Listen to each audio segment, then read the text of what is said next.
This is Orson Welles, speaking from London.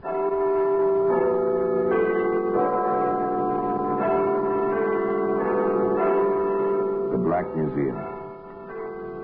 Here in the grim stone structure on the Thames which houses Scotland Yard is a warehouse of homicide. A warehouse where a parchment lampshade, an automobile tire, a canvas tarpaulin, an umbrella, all are touched by murder.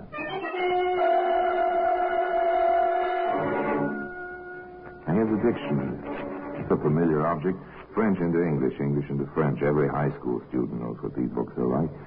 A word here, a phrase there, merci, thank you, merci. And of course, a use common to most young men in countries not their own. Je t'aime. Je t'aime. Oh, you sound so passionate, Jules. What does that mean? In the little book, one moment, je t'aime, I love you.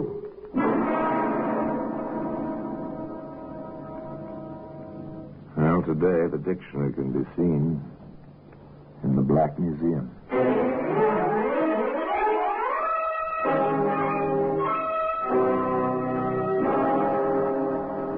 From the annals of the Criminal Investigation Department of the London Police, we bring you the dramatic stories of the crimes recorded by the objects in Scotland Yard's Gallery of Death, the Black Museum.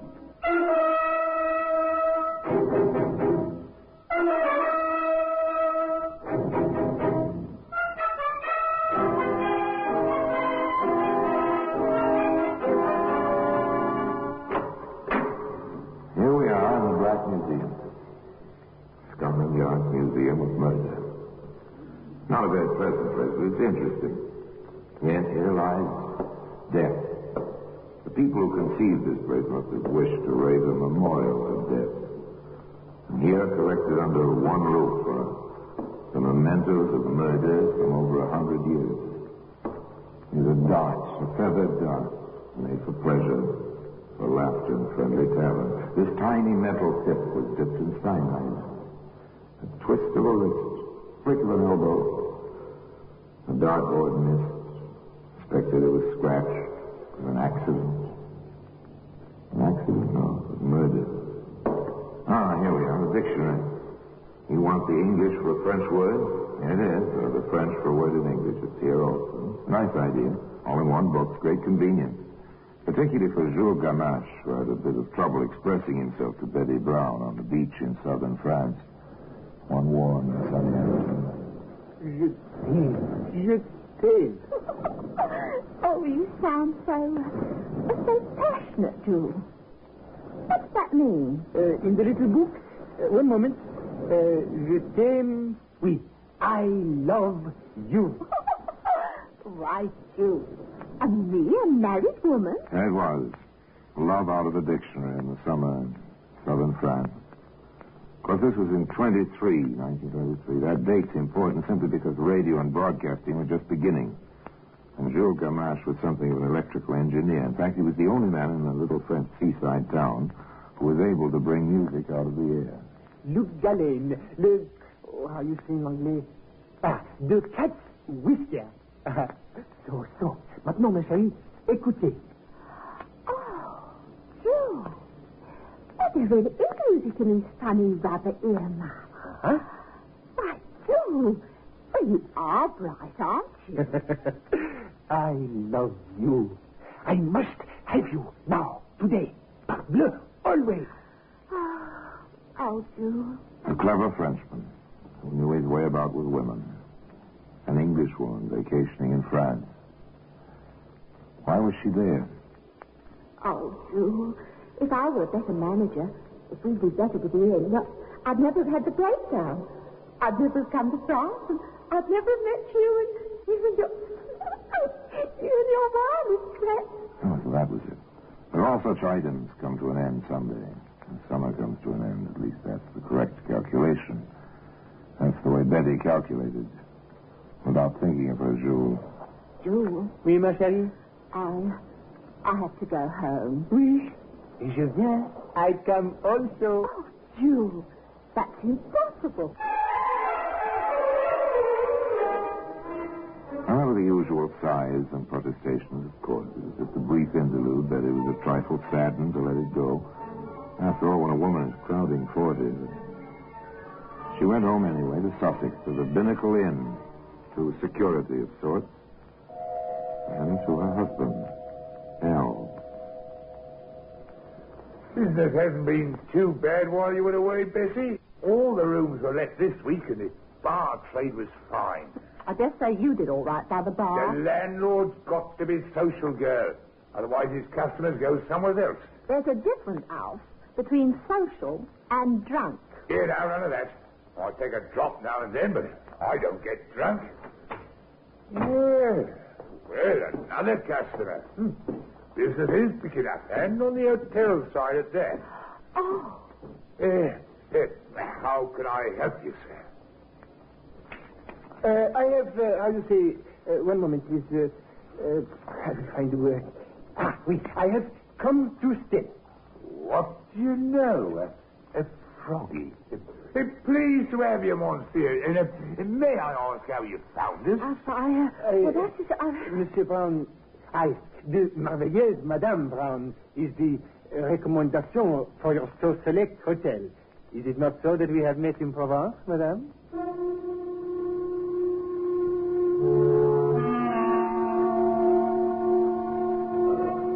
The little Frenchman must have been mad. Mad with love.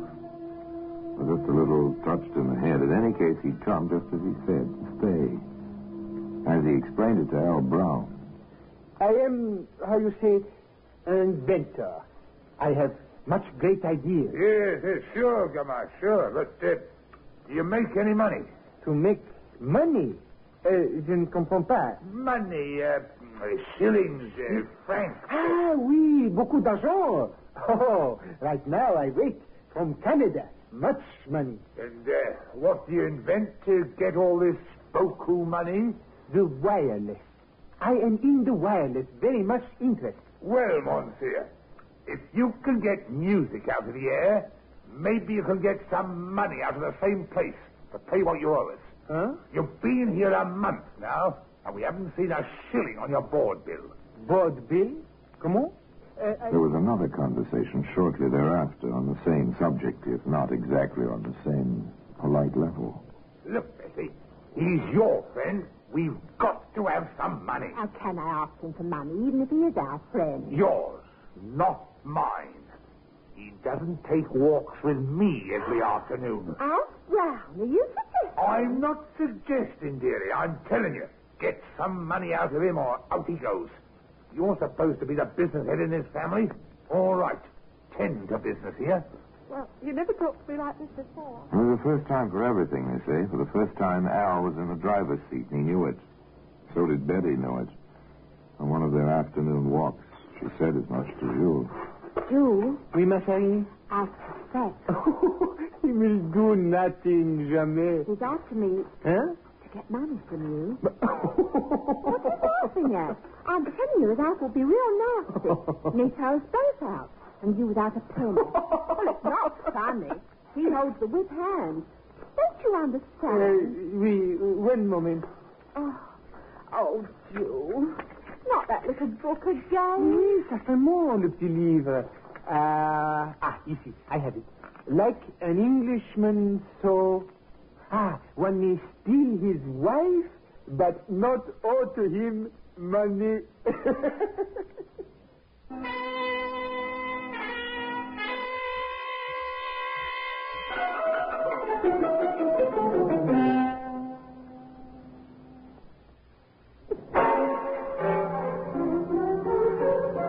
Jules was self-confident, to say the least. He behaved as if he had a plan. He said to Al, Never fear, mon ami. In a few days, beaucoup d'argent. You like? Oui? to Betty, he said, Je t'aime, ma chérie. Do not fear. All will be well. A quiet, dull New Year's morning. The routine of the inn continued, minus the overtired, oversleeping maid. After a while, the master came grumbling down the stairs. Bessie! Bessie, where are you? Ah, please. I think Mr. Gamache is down. Well, let him doze in his room, then. Pardon, monsieur? Into my chambre you wish for me to go? Oui? Oh, no need for that. Enter out. Oh, so long as he's awake, I don't care, one way or another. Where's my salt? You know I can't start a day without my salt. I know, dear. They're where you'd expect them to be, on the mantel shelf in their regular place. Oh, yes, I forgot. If I may disturb you, monsieur. Oh, but of course. The chair before the fire. Very nice, oui? Très charmant. When it is so very cold outside. Oh, thanks. Bessie, that glass is here. Where's a tablespoon and some water? Oh, I'll get them for you. Just a moment, dear. Jules Gamache stood in the bay window and watched the little domestic scene. Occasionally he riffled through his ever-present dictionary as if for a word to describe the events he was watching. Such inconsequential little events. Betty came trotting back from the kitchen with a tablespoon and a pitcher of water. She put them on the table alongside the salt and glass. Hal measured his own dosage, poured it into the glass. Then he poured in the water. Almost mockingly, he raised his glass as if in a toast to the Frenchman standing nearby. Then down the contents of the glass. Oh, those salts taste bitter this morning. Yeah, they are never sweet, no? Nothing sweet about them. Then why complain, dear? You had more to drink than usual last night, so the salts taste more bitter than usual. 1 hour later. Betty, get some help. Oh, it's the cramps. Oh, I can't stand it. It's awful. Oh, Jewel, get the doctor. Call the cook. Do it, Johnson. I will try. My English, it is not good, no, but I will try. Oh, my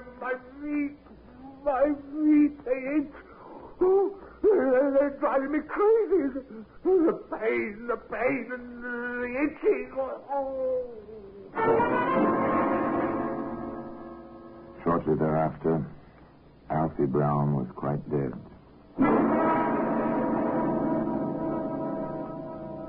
And so the tragedy reached its climax. And playing its little part in that tragedy was a certain dictionary, which, as I told you, can be seen today in the Black Museum.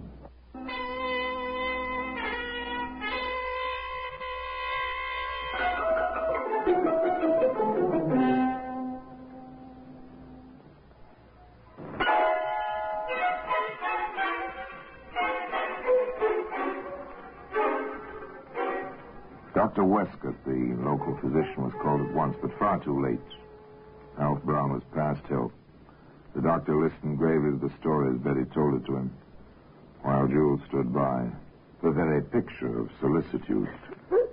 Oh, we went so quick, Doctor. And in such agony. Grabs, groans, and he said the strangest thing. What was that, Mrs. Brown? Well, he cried out with his feet were itching. It was almost loud, and he said... Is that right, Mr. Mills? Oui, monsieur le docteur, vous avez raison. Huh? Well, if you say so, it's an interesting symptom. Peculiar one, particular poison. Though how this household will come by it, I haven't the slightest idea. Poison? But, Doctor, it was his salt. Although he did complain that they tasted more bitter than usual. Anything else, Mrs. Brown? No, nothing else. Oh, I'm so upset, confused. But what poison? How? Itching feet, bitter taste, great pain, or they all point to strychnine. But, of course, we won't be able to know for certain until there's been a post-mortem. Oh, Doctor, why? Well, I can't sign a certificate under these circumstances. I have to notify the coroner and the police. Oh. Now, I think our next precaution is for you to give me the bottle, the spoon, and the glass into my charge. Where are they? Oh, well, I don't quite... Mr. Gamache, do you remember? Je ne sais pas, madame. Je ne comprends pas. Oh, come, Mrs. Brown. Now, pull yourself together. You want to catch the party who poisoned your husband, don't you? Perhaps that was a better question than Dr. Westcott realized. It was pure rhetoric at that moment, as far as he was concerned.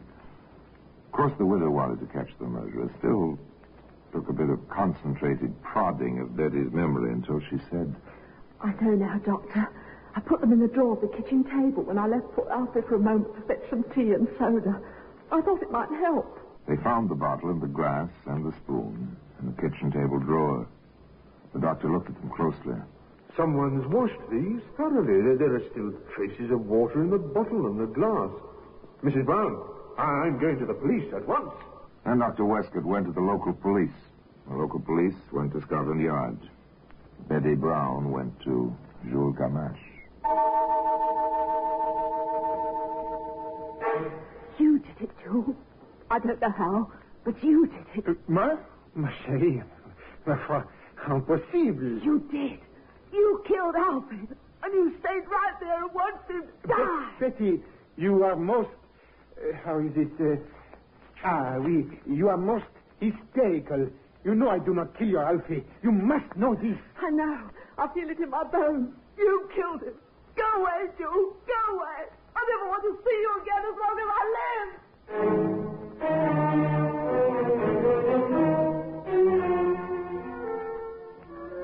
Sadly, as if overwhelmed by the unpredictability of women, Jules Gamache packed his things and left the Binnacle Inn. But he didn't go far.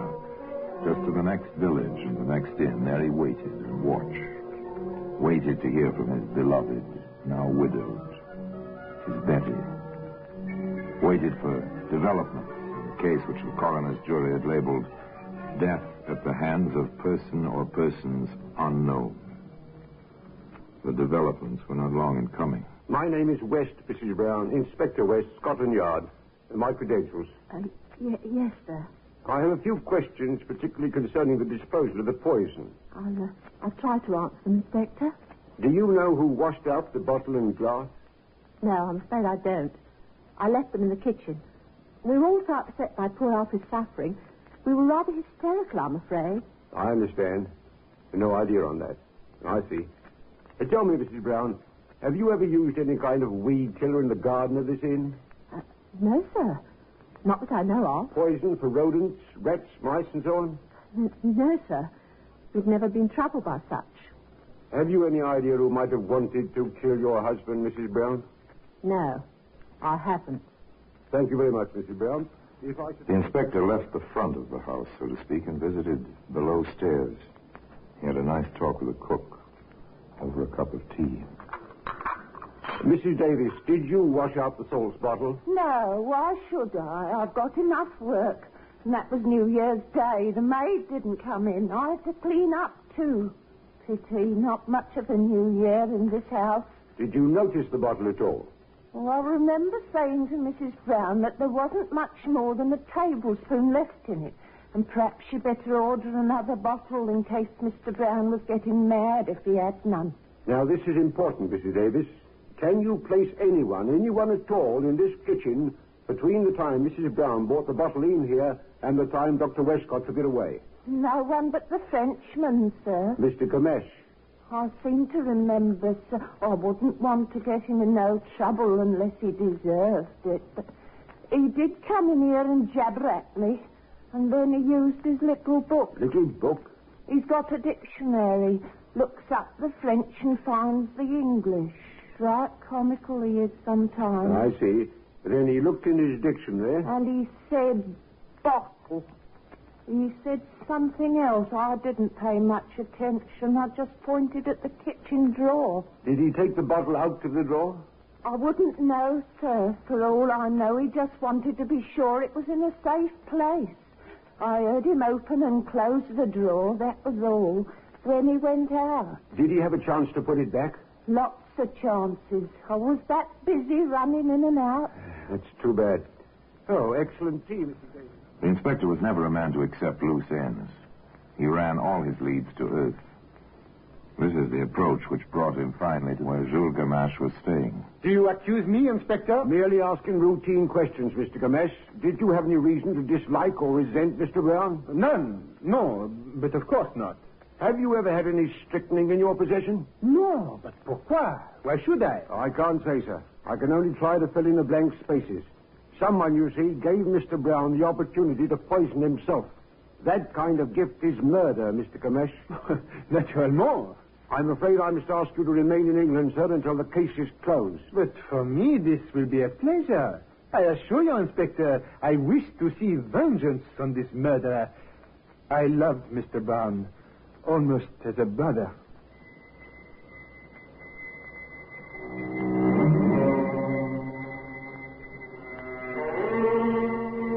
So there it was, the smooth, blank wall for Scotland Yard to face and search for some crack somewhere. The interest in the case simmered down. Nothing was happening. Then the newspapers picked up a lead, something so fantastic the men assigned to watch the Binnacle Inn and its neighborhood hardly believed their own ears. It seems that Jules Gamache began to write letters. And to the police.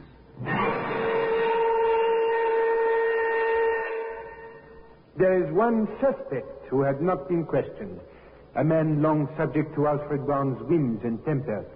The pot washer at the inn, known to me only as Georges. I point the finger of suspicion. Observe, gentlemen of Scotland Yard, the comings and goings of Monsieur Arthur Brookfield, solicitor to Madame Brown.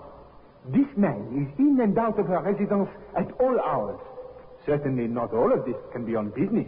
Was jealousy entering the picture now? The letters aroused a good deal of attention once they leaked to the newspapers, as such things have a way of doing. Jules Gamache was quite pleased when the reporters swarmed about him and the photographers took his picture. Many times, in many poses. This was fame, at last, for an impoverished inventor living on his wits.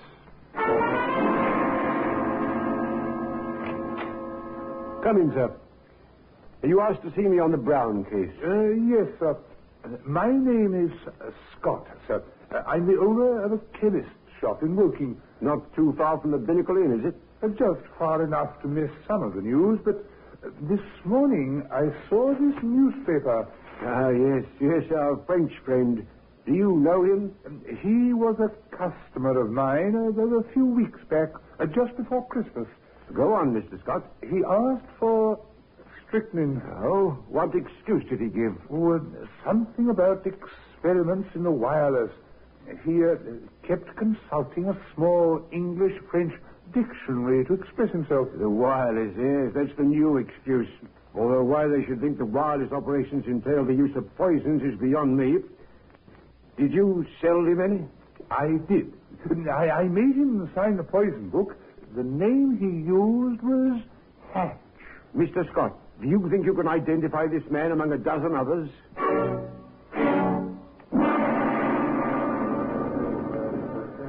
Well, Mr. Scott? That's he, sir.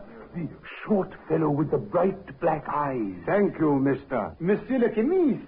Bonjour, c'est un plaisir. How you say, one moment, please. Oui, ici. It is a pleasure that we meet again. Jules Gamache, I have a warrant for your arrest on a charge of willful murder. I must warn you that anything you may say... Well, that's the story. And today, the dictionary which played its part in that story can be found in its place in the Black Museum.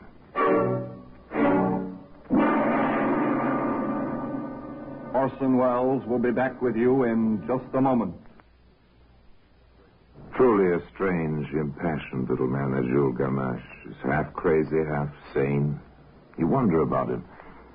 And you know, to add to the dilemma of his personality, there's one last point. While Jules was awaiting execution, he wrote another letter to Inspector West, stating that shortly after the death of Al Brown, he, Jules, saw a woman. Whether the woman was the cook or his beloved Betty, he didn't know, secrete something behind some loose bricks in the garden wall at the Binnacle Inn. Of course, the police investigated. They found 2 small jugs, one with crystalline strychnine in it, and the other with a solution of the same poison. Now, the question is, did Jules Gamache put those jugs there himself, or did one of the women? And if the latter, Why did Gamache wait until just before his death to reveal this? Was it some odd form of gallantry? Well, I guess no one will ever know.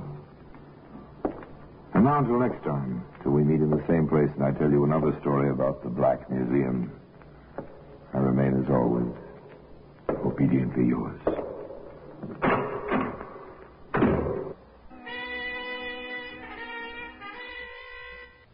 This is WDCB-FM, Glen Ellen.